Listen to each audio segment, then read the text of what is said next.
गुरुजी मेरा बन पड़ेगा, आपकी सेवा होगी।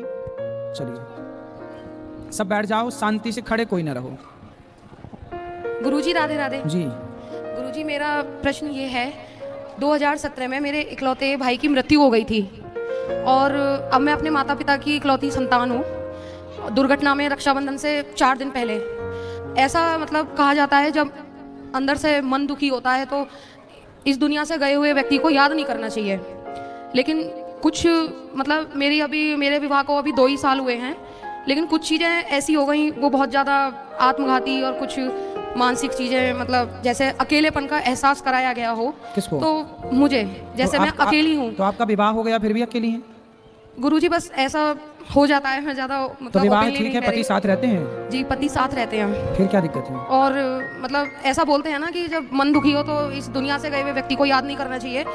लेकिन जब मैं बहुत ज़्यादा हर्ट हो जाती हूँ तो मुझे अपने भाई की बहुत याद आती है। एकादशी के दिन ही उनकी मृत्यु हुई थी और जो मेरी माँ है वो एकादशी का व्रत रखती हैं। तो अब गुरुजी जैसे भाई की बहुत याद आ जाती है तो मतलब क्या करना चाहिए, बहुत मन दुखी हो जाता है। कथाएं सुनते रहिएगा। और ऐसा है कि देखो, जो चला गया बीत गया, बीते हुए पल को जितनी बार याद करेंगे दुखी ही होंगे आप। जी इसलिए याद ना किया जाए, अपने वर्तमान में अपने परिवार के साथ जीवन में खुश रहा जाए।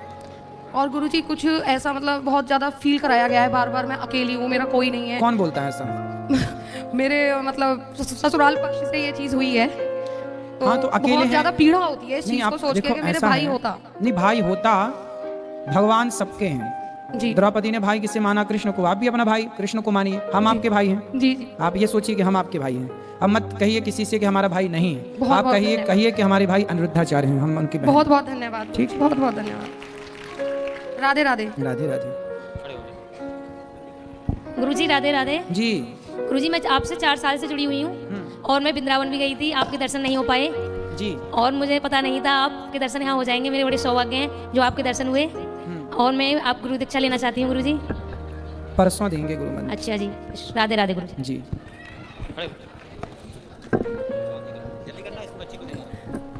गुरुजी राधे राधे। गुरुजी पहली बात तो आपको किसी की नज़र ना लगे, बहुत अच्छा काम कर रहे हैं आज।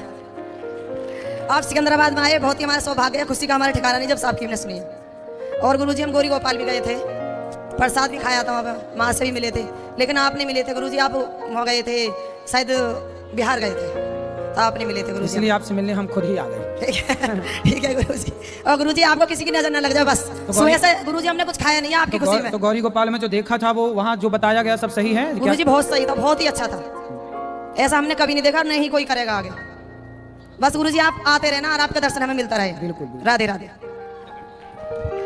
गुरुजी नमस्कार जी। मैं आज तो लाइब्रेरी गई थी, मेरी मम्मी ने मुझे बुलाया और तब जाके मैं यहाँ आई हूँ और मुझे आपसे 2 सवाल पूछने हैं। पहला ये कि हमारा 40 साल से जमीन का केस चल रहा है और उसका कुछ समाधान नहीं हो पा रहा, ना तो हमें जमीन मिल पा रही है हमारी और हमारा घर का हिस्सा भी नहीं मिल पा रहा। तो गुरुजी मेरे पापा और ताऊ जी बहुत परेशान हो गए हैं कचहरी के चक्कर काटते काटते। आप इसके लिए कुछ तो समाधान आपके बताइए। ताऊ जी और आपके पिताजी का लड़ाई का झगड़ा है, जी तो उनसे बोल दो कि दोनों प्रेम से सुलझा लो, काहे कोर्ट कचहरी का चक्कर? नहीं, ताऊ जी के साथ नहीं, जो पापा के दूसरे बाबा थे उनके साथ है झगड़ा। तो किसकी जमीन है वो? कागजों में किसकी जमीन है? कागजों में तो मेरे को इतना पता नहीं है, पर वो मसला मैं तो बचपन से ही देखती आ रही हूँ। पहले मेरे दादाजी लड़ते थे उसके लिए, अब मेरे पापा लड़ते हैं उसके कितनी लिए। जमीन है?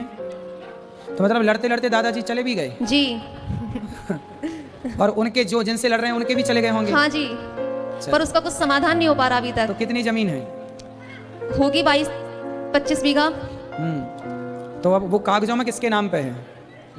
कागजों में तो शायद जो दूसरे बाबा हैं उनके नाम पर है, हाँ, तो उन्हीं की है, फिर काहे ले रहे हो आप लोग जबरदस्ती? पर हमारा भी तो हिस्सा है ना उसमें। अरे होता तो कागजों में पहले लिखवा लेते नहीं है भाई, अब। पहले होना चाहिए भाई। नाम पे हुई थी तो पहले नाम पे करा लेना चाहिए भाई। हमारी हमारे नाम पे कर दो, उनकी उनके नाम पे कर दो।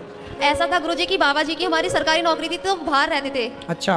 तो उन्हें इतना ज्यादा वो नहीं था उस टाइम पे कि ऐसा कुछ हो जाएगा। हाँ, इसी चक्कर में लफड़े हो गए। लेकिन अब देखो, सरकारी दस्तावेज तो कागजों पे चलता है, हाँ जी तो कागज जिसके नाम पे बोलेंगे उसकी जमीन मानी जाएगी। जी। आप दावा कर रहे होंगे, उसके कोई एविडेंस होंगे तो दावा कर रहे होंगे। जी। तो आपके दावा करने का जो प्रारूप है वो क्या है वो देख लो, भगवान करे आपको न्याय मिले। लेकिन जिसके नाम पे है वो चाहे तो दे, ना चाहे तो ना दे। अभी जोत कौन रहा उसको, वो कब्जे पे किसके है? वो दूसरे बाबा जी हैं उनके पास ही है। तो उन्हीं की कब्जे पे है, हाँ वही जी। कर खेती वही करते हैं। हाँ जी। तो फिर आप लोग काहे परेशान कर रहे हो उन लोगों को? उनको बोलने हम दो। तो अपना हक मांग रहे हैं ना, परेशान थोड़ी ना कर रहे हैं। नहीं तो आप अपना हक मांग रहे हैं तो आपके एविडेंस क्या है, किस आधार पर मांग रहे हैं? आप इस पांडाल को कह दो कि ये हमारा, भाई हमें भी हक चाहिए इसका, ये जमीन हमारी है, कह देने से थोड़ी होता बेटा। हाँ जी। सरकारी एविडेंस क्या कहती है? यदि बंटवारा हुआ था तो बंटवारा नामा होना चाहिए, हाँ एक जी। बंटवारा नामा होता है जी है ना, उस बंटवारे नामे में क्या नाम है, यदि नाम उसमें भी है तो वो भी एविडेंस माना जाएगा। जी तो इस तरह से काम करना चाहिए, विवाद की स्थिति नहीं पैदा करना चाहिए। जी उनकी गलती है तो वो आपको दे दें, आपकी गलती है तो आप उनको, या फिर 50-50 कर लो, आधा आधा कर लो। जी। आधे आधे में तैयार नहीं है? नहीं, वो तैयार नहीं होते। हाँ तो उनकी पूरी है तो वो आधा भी क्यों दें? नहीं गुरुजी, पूरी नहीं है, हमारे साथ बेईमानी हुई है किसने की है? उन्हीं लोगों ने। तो चलो, तब तो वो बेईमानी करने वाले और चले निपट गए सब। जी अब काहे आप लोग परेशान हो रहे हो? दोनों बैठ के सुलझ लो, काहे उलझ रहे हैं? जी। अभी एक पीढ़ी तो गुजर गई है, पता नहीं और कितने आगे चलेगा वो केस। हाँ जी। कितने साल हो गए? 40 साल में अभी कोई समझौता नहीं हुआ। नहीं जी। तो वो आपके पास कोई एविडेंस नहीं, इसलिए नहीं हो पा रहा हूँ। हाँ जी। और गुरुजी मेरा एक और सवाल है, मुझे 4 साल हो गए सरकारी नौकरी की तैयारी करते करते, पर उसमें मेरा हो ही नहीं पा रहा किसी में भी। तो कुछ बिजनेस करने का सोचा है? नहीं, मुझे सरकारी नौकरी ही चाहिए। बस हमें तो नौकर ही बनना है, बस हमें मालिक थोड़ी बनना है। हम बिजनेस, हम नौकरी देने वाले थोड़ी बनेंगे, हम तो नौकरी लेने वाले बनेंगे। इतना आप कितना पढ़ी हो? मेरी बीकॉम एमकॉम कंप्लीट है। इतना पढ़ के भी नौकर क्यों बनना है? अरे जब पढ़ी हो तो नौकर क्यों बनना, मालिक बनो ना, नौकरियां देने वाले बनो। क्यों नौकरी लेना है आपको? लड़कियां तो बिजनेस कर रही हैं। जी गुरुजी। फिर आपको तो नौकर बनना, हमें नहीं नौकरी चाहिए, बस बिजनेस क्यों नहीं करना है? बिजनेस कर लोगी तो उतनी जितनी खेती के लिए लड़ रही हो ना, वो खेती एक साल में यदि बिजनेस चल गया तो उतनी खेती एक साल में आ जाएगी। जी। और नौकरी करोगी तो सारी जिंदगी मर जाओगी, उतनी जमीन नहीं इकट्ठी कर पाओगी। इसलिए मालिक बनो, नौकर क्यों बनना?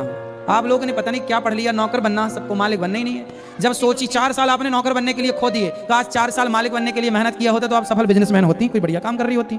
लेकिन नहीं, सोच बस वहीं जाएगी नौकर बनने की तरफ। जी। चाणक्य ने चंद्रगुप्त को नौकर बनाया था कि मालिक? नौकर। हाँ, मुझे नहीं पता। नहीं पता, इसलिए पता करना चाहिए। इतिहास के पन्ने उलट पुलट के देखना चाहिए। सम्राट बनाया, सम्राट। चंद्रगुप्त राजा बने, क्या बने? राजा। राजाओं के राजा सम्राट बने। फिर वो तुम्हें चाणक्य ने पढ़ाया तो मालिक बनाया, सम्राट बनाया, और तुम पता नहीं क्या पढ़ के नौकर बनने की जिद कर रही हो। जी गुरुजी, अब नहीं करूंगी। क्या जिद नहीं करूंगी नौकर बनने की। क्या बनोगी? अब मैं और कुछ ट्राई करूंगी करने का। क्या? कुछ बिजनेस वगैरह। फिर बिजनेस करो, जी। व्यापार करो। जी धन्यवाद गुरुजी। खुश रहिए। Here's a look at my week on Facebook Gaming. Monday morning, I play puzzle games. On Tuesday, खुश रहिए। हाँ, राधे राधे गुरुजी। हम आपके गौरी गोपाल आश्रम में भी आए थे, आपके दर्शन भी हमने बहुत अच्छी तरह से पाए थे और भोजन भी प्राप्त हुआ था और विद्य माओ से भी मिले थे। बहुत ही अच्छा लगा आपका सेवा देख के, बहुत ही मन भावुक हो गया था हमारा। एक माँ रोने भी लग गई थी वहाँ पर, हमें गले से लगाकर हम भी रोने लगे थे। गुरुजी आप बहुत अच्छा काम कर रहे हैं। आपसे मेरी गुड़िया आशीर्वाद लेना चाहती है गुरुजी। खुश रहो। राधे राधे। राधे राधे। क्या नाम है आपका? लवली। लवली।